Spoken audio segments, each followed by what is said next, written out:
Hello.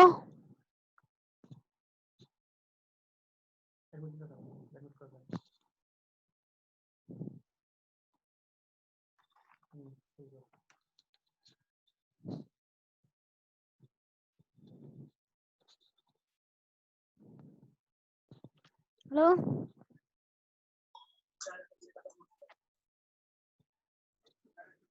Hello.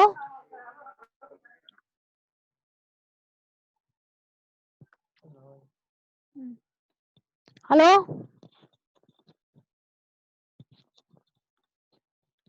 Hello. Hello. मेरी आवाज आ रही है? Yes ma'am. अच्छा, तो आज हम तुम लोगों को पढ़ाने वाले हैं प्रसादोत्तर नाटक। प्रसाद के युग तक के नाटकों के बारे में पिछले क्लास में बता चुके हैं, बताया है ना?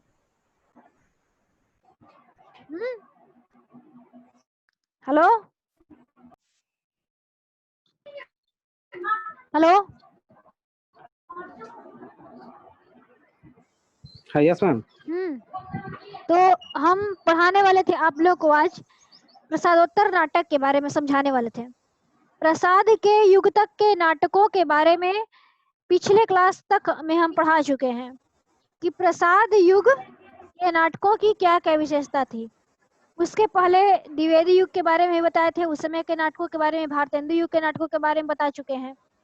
आज हम आप लोगों को प्रसाद के युग के बाद के नाटकों के बारे में थोड़ी चर्चा हम करेंगे आप लोगों से।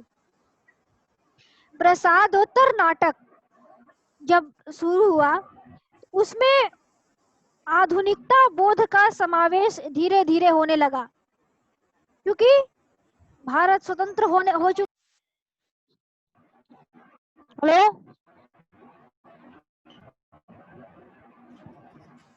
Yes ma'am. हाँ, तो हम ये बता रहे थे। Hello. Hello. Yes ma'am. Yes ma'am. Okay, जी हम ये बता रहे हाँ थे मैम। कि प्रसाद युग जब बीता तो उस समय भारत स्वतंत्र होने के कगार पर था और भारतीयों में एक अपनी नई जीवन पद्धति, नई प्रणाली, सब कुछ आ चुकी थी। हम पाश्चात्य औद्योगिकीकरण से प्रभावित हो रहे थे और भारतवर्ष में आधुनिकता का प्रारंभ हो रहा था, जिसके चलते इसका प्रभाव साहित्य से लेकर के समाज तक, राजनीति से लेकर के धर्म तक, सब में इस आधुनिकता का प्रवेश हो रहा था। तो हम नाटक पर भी इस आधुनिकता का प्रभाव देखते हैं। जो नाटक पहले ऐतिहासिक और पौराणिक क्षेत्र तक ही सीमित थे, अब नाटकों का दायरा बढ़ने लगा। वो नाटक अब जो वर्तमान परिस्थितियां हैं उसको लेकर लिखे जाने। हेलो। हेलो। Yes ma'am. हाँ, कट कट जा रहा है, क्या किया जाए, नेटवर्क ही गड़बड़ हाँ है। मैम। तो हम ये बता रहे थे कि इस आधुनिकता बोध को लेकर के बहुत सारे नाटक लिखे गए। जैसे भुवनेश्वर प्रसाद ने लिखा है तांबे के कीड़े। तांबे के कीड़े नाटक लिखा है। मोहन राकेश ने लिखा है आषाढ़ का एक दिन, लहरों के राजहंस और आधे अधूरे। भारती धर्मवीर भारती ने एक नाटक लिखा, गीति नाटक लिखा अंधा युग। ये सारे नाटक अब पौराणिक और ऐतिहासिक नाटक नहीं रह गए।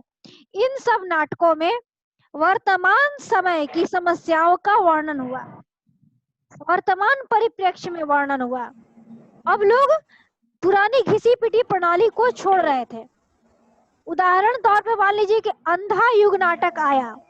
अंधा युग नाटक जो धर्मवीर भारती ने लिखा, उसका कथानक भले ही महाभारत से लिया गया हो, लेकिन उसमें पूरी तरह से आधुनिक विचारों का समावेश है। आधुनिक युग में जो युद्ध। हेलो। हाँ, हाँ मैम। तो हम ये कह रहे थे कि आधुनिक युग में जो युद्ध हो रहे थे, जिस दो विश्व युद्ध की विभीषिका से पूरा विश्व गुजरा था, इसके बावजूद मानवता पर इसका कितना जबरदस्त असर हुआ था, उसको धर्मवीर भारती ने अपने आंखों से देखा था। इस वजह से उन्होंने अंधा युग नाटक की रचना की कि युद्ध का परिणाम होता क्या है। तो इसमें इसका परिप्रेक्ष्य भले ही आधार भले ही महाभारत काल का हो, लेकिन ये पूरी तरह से आधुनिक संदर्भ में लिखा गया है। इस नाटक में एक पात्र आता है युयुत्सु, जो कि दुर्योधन का भाई रहता है। वह पक्ष छोड़कर के बाद में पांडवों के पक्ष में चला जाता है, लेकिन जब युद्ध समाप्त होता है तो उसे अपने घर वाले भी धिक्कारते हैं, गांधारी भी धिक्कारती है, कहती है कि क्या तुम्हारे बाहु थके नहीं अपने भाइयों का वध करते करते।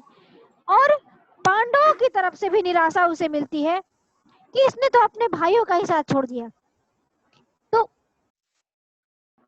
हेलो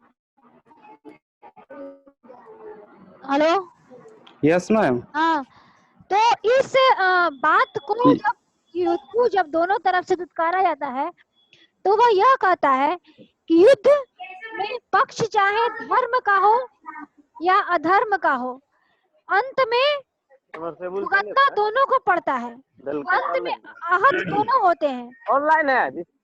उधर से आवाज मत करिए आप लोग अपना म्यूट करिए, बंद करिए अपने उसको बंद करिए, स्पीच को, म्यूजिक को सब बंद करिए, उधर से आवाज आ रही है जोर जोर से। तो हम ये बता रहे थे कि अंधा युग में ये दिखाया गया है कि पक्ष चाहे धर्म का हो या अधर्म का हो, आहत अंततः मनुष्य ही होता है। तो इसी चूंकि दो विश्व युद्ध की विभीषिका पूरा विश्व झेल चुका था, तो उसे युद्ध का अर्थ समझ में आ गया था कि आखिर युद्ध का दुष्परिणाम होता क्या है। तो इस आधुनिक परिप्रेक्ष्य को लेकर के उस समय नाटकों की रचना शुरू हुई प्रसाद युग के बाद। जैसे मान आज अरे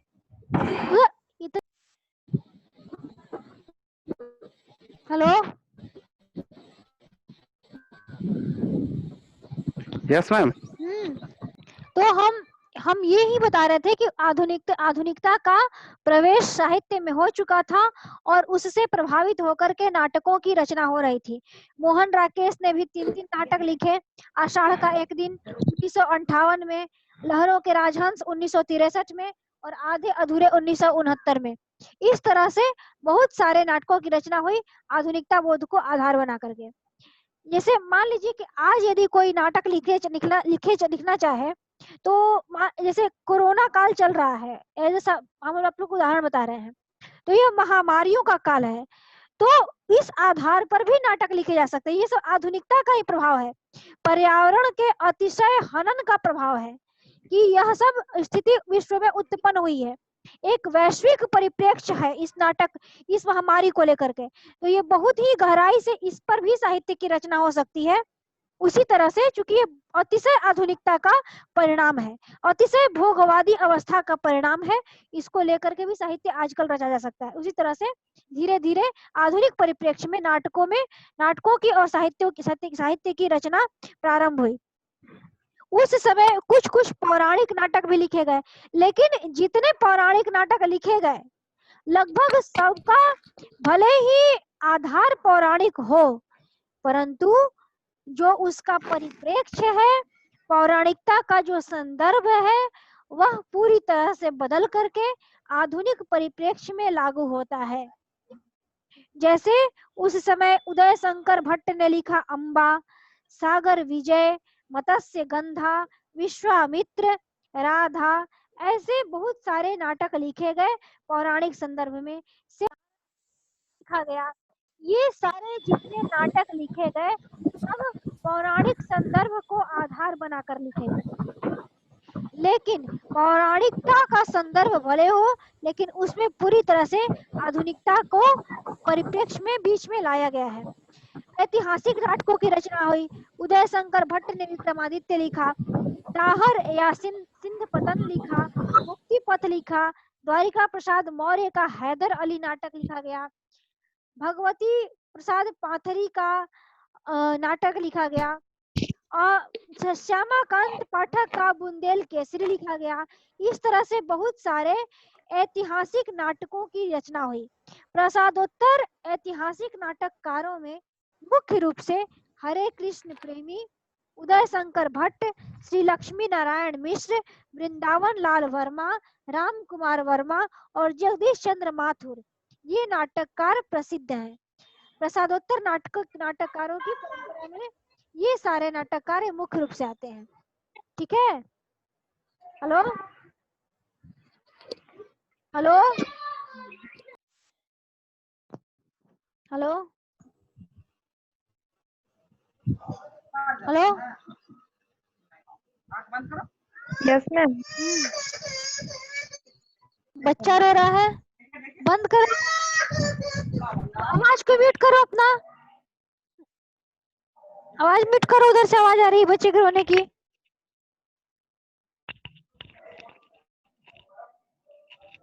हेलो, तो हम ये बता रहे थे। यस मैम, मेरे पास नहीं है। हाँ, किसी के घर होंगे, बच्चे के रोने की आवाज आ रही थी, अब बंद हो गया। चलिए, तो हम आगे बता रहे थे कि ये सब जो नाटककार हैं वह ऐतिहासिक नाटकों की रचना किए। तो उस समय चूंकि भारतवर्ष अभी अभी स्वतंत्र हुआ था और स्वतंत्र होने के बाद अब देश में नई तरह की समस्याएं थी। जब गुलाम था तो उस समय इसके आजाद कराने की समस्या थी, लेकिन जब आजाद हो गया तो एक नई नई तरह की समस्याएं इस देश में देखने को मिली। सबसे पहला तो ये इतना विशाल देश है कि इतनी वैचारिक मत भिन्नता है, जिसके चलते यहाँ पर जगह जगह विद्रोह होने लगे। इसलिए ये फिर ध्यान में आया कि इतने बड़े विराट राष्ट्र की एकता कैसे संभाल के रखी जाए। इसको आधार बना करके बहुत सारे नाटककारों ने, बहुत सारे साहित्यकारों।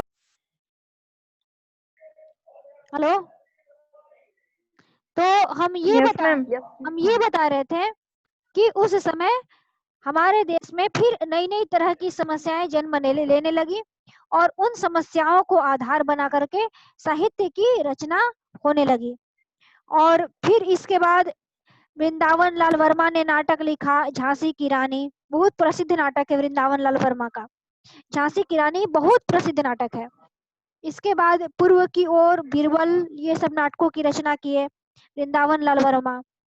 राम कुमार वर्मा भी बहुत सारे नाटकों की रचना किए, जिसमें से कुछ है उनका प्रसिद्ध है कौमुदी महोत्सव, विजय पर्व, कला और कृपाण, नाना फडणवीस, महाराणा प्रताप, शिवाजी, अशोक का शोक, जौहर की ज्योति, अग्निशिखा। ये सारे नाटक राम कुमार वर्मा के द्वारा लिखे गए। राम कुमार वर्मा जयशंकर प्रसाद के बाद एक बहुत बड़े अच्छे नाटककार के रूप में हिंदी साहित्य जगत पर आते हैं। इन्होंने लगभग ईस्वी पूर्व 600 से लेकर के और 1800 ईस्वी तक के कालखंड को, भारतीय इतिहास के कालखंड को अपने नाटकों का आधार बनाया है। और इन्होंने भी बहुत सारे नाटक लिखे। जैसे जयशंकर प्रसाद ने 10-12 नाटकों की रचना की, वैसे इनके भी बहुत सारे नाटक हैं। कुछ नाटकों का हम आपको नाम बताते हैं, सुनिएगा। जैसे कौमुदी महोत्सव, विजय पर्व, कला और कृपाण, नाना फडणवीस, महाराणा प्रताप, शिवाजी, अशोक का शोक, जौहर की ज्योति, अग्निशिखा, जयादित्य, संत तुलसीदास, जय वर्धमान, भगवान बुद्ध, समुद्रगुप्त, पराक्रमांक, सम्राट कनिष्क, स्वयंवरा, वत्सराज उदयन, ये सारे नाटक इन्होंने लिखे। तो जयशंकर प्रसाद, हेलो, नाम इस तरह से ना पढ़ाई, बार बार डिस्टर्ब हो रहा बनी। हेलो, तो हम ये बता रहे थे, देखिए बार बार कट रहा है नेटवर्क, अब ये कट जाएगा ना तो हम स्टॉप कर देंगे, क्योंकि इस तरह से पढ़ाई संभव नहीं है। दिमाग हट ही नहीं रहा है, लग ही नहीं Yes, रहा है, ma'am. हम इस बार कट जाएगा तुम छोड़ देंगे। हम ये बता रहे थे, अगले क्लास में लिया जाएगा स्थिरता से, जब नेटवर्क आएगा या फिर वीडियो देखा जाएगा। ये बता रहे थे कि राम कुमार वर्मा ऐतिहासिक नाटकों के क्षेत्र में बहुत बड़ा काम किए जयशंकर प्रसाद के बाद। इनके नाटक जो है वो आधुनिकता के परिप्रेक्ष्य को लेकर के ऐतिहासिकता को दर्शाते हैं। जैसे कि इन्होंने जो नाटक लिखा है उसमें जाति भेद और वर्ग भेद को मिटा करके एक नए समाज की रचना वो करना चाहते थे। इसलिए उन्होंने सम्राट अशोक, वर्धमान महावीर, भगवान बुद्ध जैसे उदात्त चरित्रों को केंद्र बना करके नाटकों की रचना की, और इन्होंने राष्ट्रीयता को भी केंद्र बना करके नाटक लिखे जैसे कि चाणक्य, चंद्रगुप्त, महाराणा प्रताप, शिवाजी, नाना फडणवीस जैसे राष्ट्रीय चरित्रों को केंद्र बना करके ये नाटकों की रचना की है। वैसे इनके नाटक आधुनिक दृष्टिकोण से इनके नाटकों पर विशेष विचार विमर्श आलोचकों ने नहीं किया है, परंतु फिर भी इनके नाटकों की प्रामाणिकता और इनके नाटकों का महत्व हिंदी साहित्य जगत में कहीं से कम नहीं है। एक नाटककार हुए हैं जगदीश चंद्र माथुर, जिन्होंने लिखा है कोणार्क।